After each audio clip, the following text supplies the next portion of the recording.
So we are celebrating Evolution Sunday. And dear friends, first I want to speak about what is called deep history.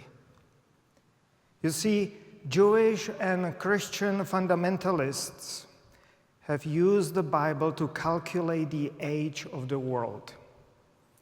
And according to the Jewish calendar, many of you might know, it is now year 5,785 years since creation. 5,785 years since creation. Similarly, the Irish bishop James Ussher famously calculated that the world was created on October 22nd, 4004 before Common Era. That's really strange when you think about it, such a short period of time for the world. Because that would make domesticated dogs, like Georgia or others, we used to have Scotch Terrier Jessie, it would make domesticated dogs several times older than the entire universe. I don't mean individual dogs, of course, you know, the domesticated dogs. Genetic studies show that wolves and dogs separated about 40,000 years ago.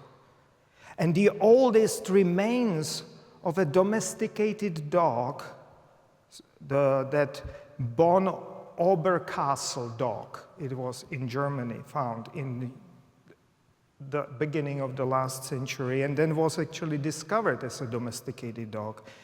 So those remains date back 14,000 years. That's the earliest known domesticated dog. That remains of the dog were found with human burials. We can safely assume that humans and dogs have lived together for at least 20,000 years before the end of the last ice age, when humans were still migrant hunter-gatherers, hunting woolly mammoths. Now you see why I said that humans and dogs have lived together at least 3 times longer than the entire age of the world according to biblical fundamentalists. Yes, this is a funny example of ignorant biblical literalism. But it has also serious scientific and theological implications. It is an example of that deep history, as I call it, or as it is called. And scientifically, our world is really, really old. Far older than people in the past could have imagined. For the biblical writers and many people even today, a few thousand years is about as much as they can comprehend. But consider this, our genus Homo is millions of years old. And our planet is 4.5 billion years old. And life itself is at least 3.5 billion years old. If that is not awe-inspiring, I don't know what is. And then the religious significance of deep history is equally important. Religions, especially monotheistic religion like ours, love to claim ultimate authority over everything. But even the oldest religions we know of, long before any signs of monotheism, are young in the grand scheme of these things. They account for just the last 3% of Homo sapiens sapiens history. So modern humans, just 3% of our modern human history. And to bring it back to dogs and religion, Humans have lived with domesticated dogs 10 times longer than Christianity has existed. And Judaism isn't much different. It would still be about 7 times younger than our bond with dogs. As much as I am a Christian minister, and as much as I love the deep wisdom of our faith from the deepest history, which fills me with awe, but this understanding of that deep history brings to me what I would call religious humility. Now that we've appreciated the significance of that deep history, I want to talk about the co-evolution of humans and dogs and how it is reflected within our religion and within our Bible. Dogs were first domesticated animals out of any.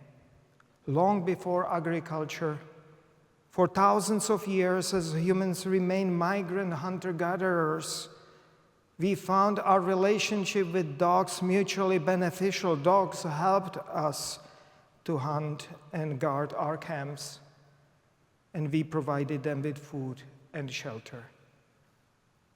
But then humans settled down and became farmers.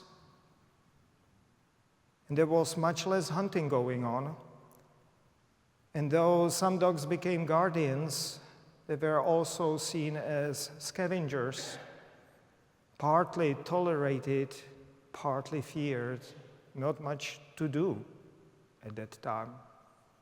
And if you look into the oldest myths and legends, dogs often had a rather frightening reputation. That is where we are in the history. In classical mythology, you might remember Kerberos, or Gerberos, that vicious three-headed guard dog of Hades, ensuring no one escapes from the realm of dead.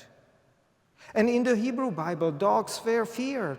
One of the darkest, most common prophecies threatened that evildoers or their bodies would be devoured by street dogs. For instance, the prophet Elisha, through his disciple, foretold or warned that Jezebel's body would be eaten by dogs on the fields of Yisrael, or Yisrael. Not all references are dead dark, like eating bodies of those fallen, though they are still quite negative. Dogs were a symbol of insult. So, for instance, when Goliath saw David approaching, he asked, "Am I a dog that you come at me with a stick?" And throughout the Middle East, of course, it was the worst insult to call someone an unbelieving dog.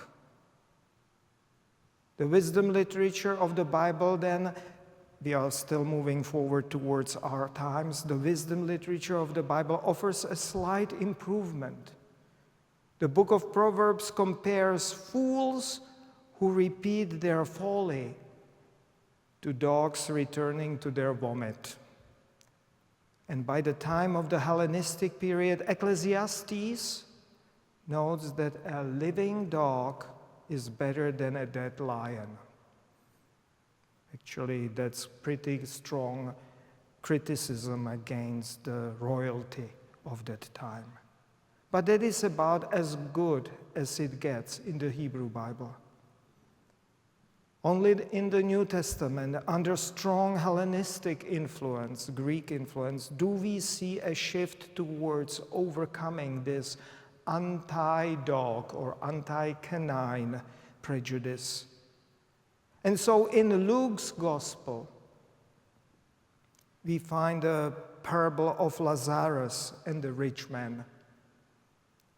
There was a rich man who was dressed in purple. and fine linen, and feasted sumptuously every day.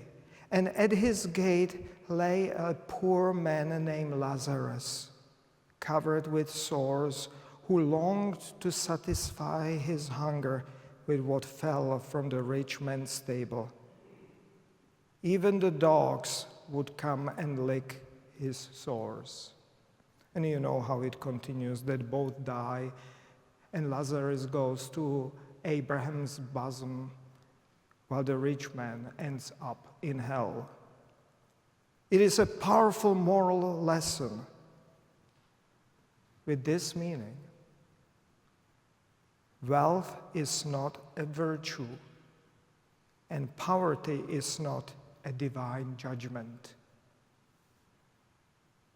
The dogs in this story, they were Lazarus's companions and nurses. They cared for him when no one among humans would. And this is no coincidence, friends.